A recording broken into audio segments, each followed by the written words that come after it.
Did you always fancy yourself a macro rather than a micro player? Is your self-esteem truly in the gutter?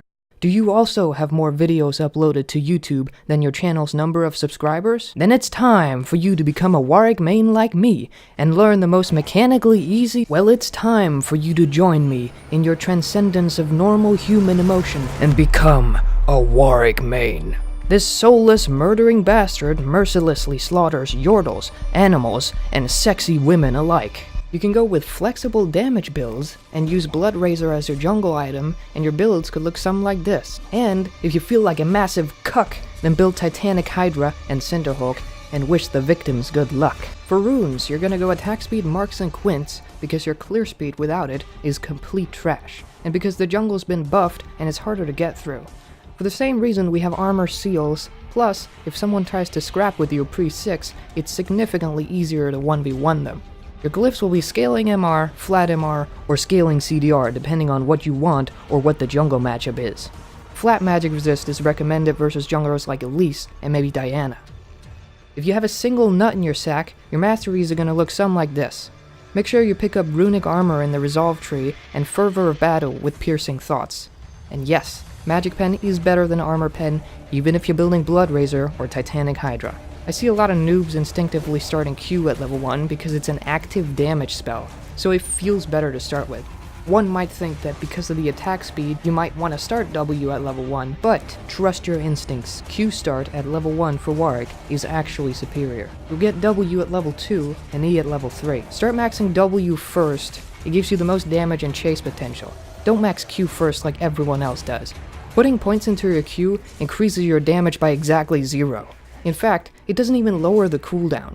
The only thing that increases is how much you heal from your Q's damage. You can switch between maxing the two though, but don't max Q first. It is a noob trap. If you see a good gank opportunity and your target isn't low, activate your W and Warwick will hunt down the victim regardless.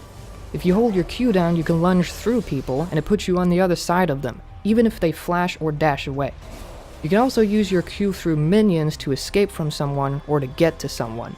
Your E gives you damage reduction until it's reactivated, at which point it fears everyone in a circle around you. You can use this preemptively when ganking for an instant fear. If you use it before ulting someone, it instantly activates upon reaching the target. And finally, we have your fucking ultimate. What do I even need to say about this thing? You already know what to do. Now, Warwick is a pretty simple champion, so that was just a quick guide on what you're supposed to do on him, especially early game, as well as the basics of his kit. But honestly, what do I think about the new Warwick? Well, his win rate has been awful since the rework, but it's been slowly climbing from 43% to currently 47% in Platinum and above. And I can understand why people have to get used to him. He's not your standard overloaded as fuck Camille release where they just take everything you could possibly want and shove it into his kit. And he's just way different than he was before.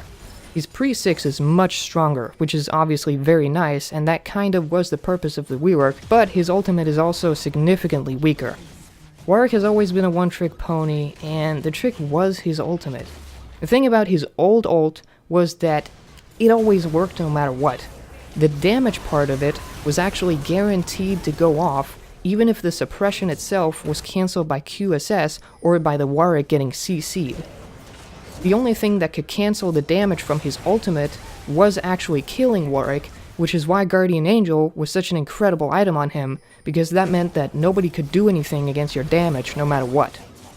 On top of that, you could always be comfortable playing the old Warwick even with a slow start, because you knew that your late game was going to be beastly, pun intended. With Warwick's new ult, his ability to properly initiate a late game teamfight is pretty much out the window. Not only can both the suppression and damage portions of the ult now be cancelled, it's also really hard to hit the backline with it, if you are initiating the fight. There's almost always going to be a non-priority target in the way to body block your ultimate from the backline. Overall, I don't think Warwick is an especially impressive champion right now, but I also think that people haven't gotten used to playing him yet, and they don't quite know how you're supposed to do it. He is a much more snowball-oriented champion now, and his 5-man team fighting is really nothing special. I mean, you gotta ask yourself, if Warwick can't initiate, what does he even do for a team? But then again, he does have massive snowball potential.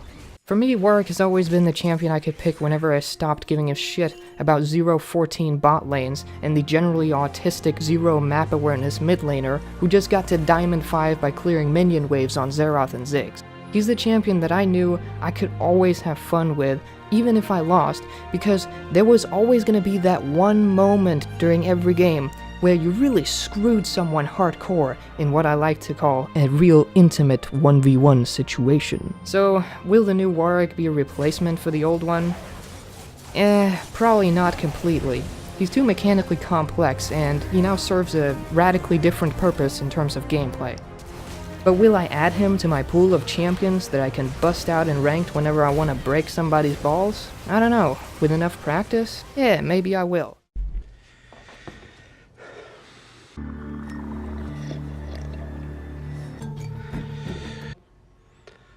That fucking nobody is John Wick.